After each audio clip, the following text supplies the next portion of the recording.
Hello students, आज हम कक्षा 8वीं में देखेंगे वृत्त की जीवा के संगत चाप। तब यहाँ पे देखो हमारा वृत्त की जीवा के संगत चाप के बारे में हमको क्या दिया गया है कि अगर जो है जीवा है ये उसके संगत चाप है।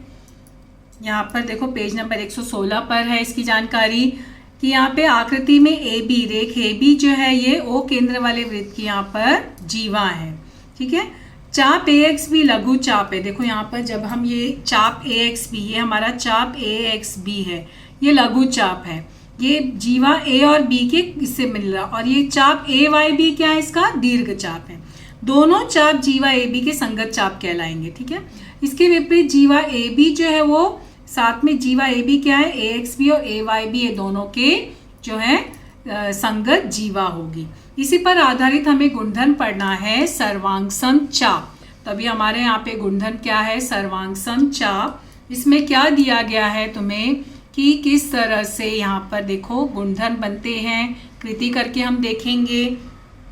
तो यहाँ पर देखो हमारी कृति क्या है कि यहाँ पर सर्वांग सम चाप, यदि एक ही वृत्त के दो चाप के माप समान हो तो वे दोनों चाप सर्वांग सम होते हैं। तभी हमें एक कृति करके देखना है। हमें क्या बोलना है कि यहाँ पर एक जो ओ केंद्र वाला वृत्त खींचो, ओ केंद्र वाला हमने वृत्त खींचा।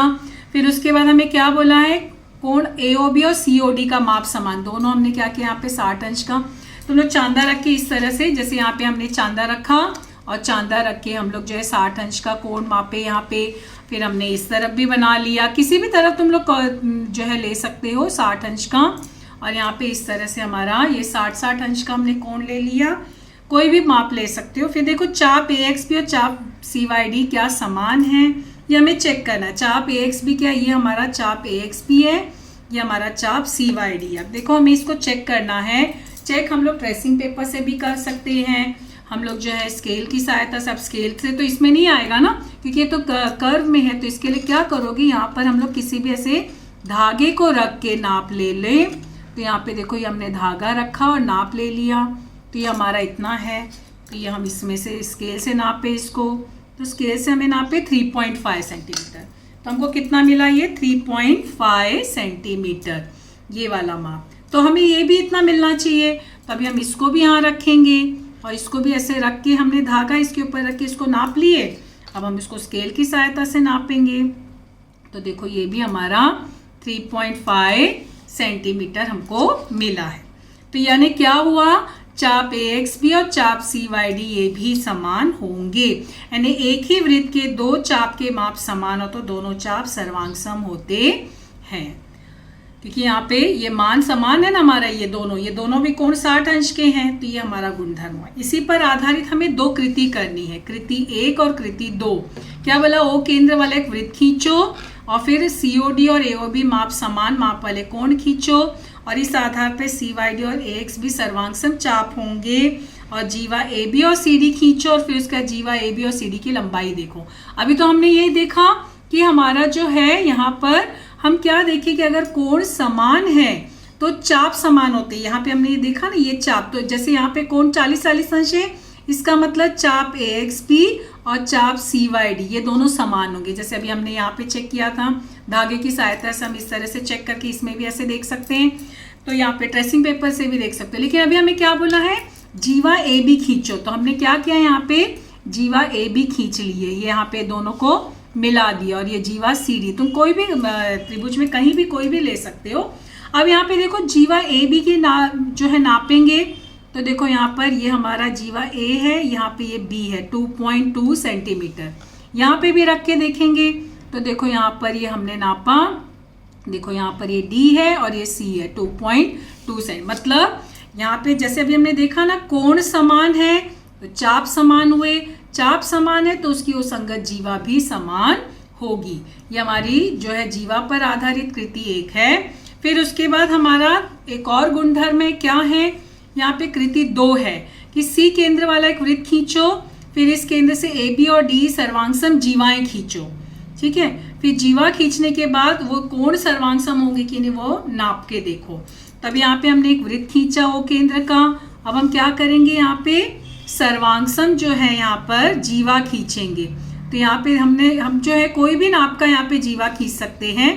तो जैसे हमने यहाँ पर देखो इसको नापे। यहाँ पे जैसे मान लो एक हमने सर्वांगसम जीवा, दोनों का माप देख लेते हैं। यहाँ पे कितना है, ये इस तरह से हमने लिया 2 सेंटीमीटर का। तो यहाँ पर हमने 2 सेंटीमीटर का खींचे, तो अभी हम क्या करेंगे, यहाँ पर भी हम 2 सेंटीमीटर का खींचेंगे। और फिर देखो चेक करो कि यहाँ पर जो है दोनों का माप समान है या नहीं। तो यहाँ पर देखो ये 2 सेंटीमीटर, ये हमारा 2 सेंटीमीटर है। अब इसको ना जोड़, मतलब ये जो है हमारा 2 सेंटीमीटर का है ना, तो अभी इसको जोड़ दिए। तो देखो ये हमारा 2 चाप है, ये एक चाप और ये एक चाप। तो चाप मान लो यहाँ पे ये AB हो गया और मान लो ये हमारा CD हो गया। अब देखो यहाँ पर हम इसको जो है ये मिला दिए, ये कोण और इसको मिला दिए। तो यहाँ पे देखो अभी हमको नापना है क्या ये दोनों कोण समान हैं, वो हमें चेक करना है। तो हम क्या करेंगे, चांदे की सहायता से उसको चेक करेंगे। तो हमारा देखो ये कोण कितने माप का हो रहा है। तो यहाँ पर हम इसको रखें, तो यहाँ पे रखने के बाद देखो ये चेक करो कितना है, ये हमारा देखो कितना आया 46 अंश। यहाँ पे रखेंगे, यहाँ पे नाप के देखो, तभी ये हमको कितना मिल रहा है। कैसे नापते हो जानते हो ना तुम लोग। यहाँ पे देखो ये भी जो हमारा 46 है ना। तो इसका मतलब क्या हुआ कि अगर जीवा समान है, चाप समान है, तो कोण भी समान होंगे 46 अंश। ये कृति 2। किसी केंद्र वाला एक वृत्त खींचो, फिर यहाँ पे देखो तुम्हें क्या मिला। इसका मतलब मैंने यह समझा, क्या समझा कि देखो किसी वृत्त के सर्वांगसम संगत जो है, यहाँ पे क्या है, हमने क्या समझा यहाँ पे, ये जो है तुम्हें अपने कॉपी में लिखना है सब, ठीक है।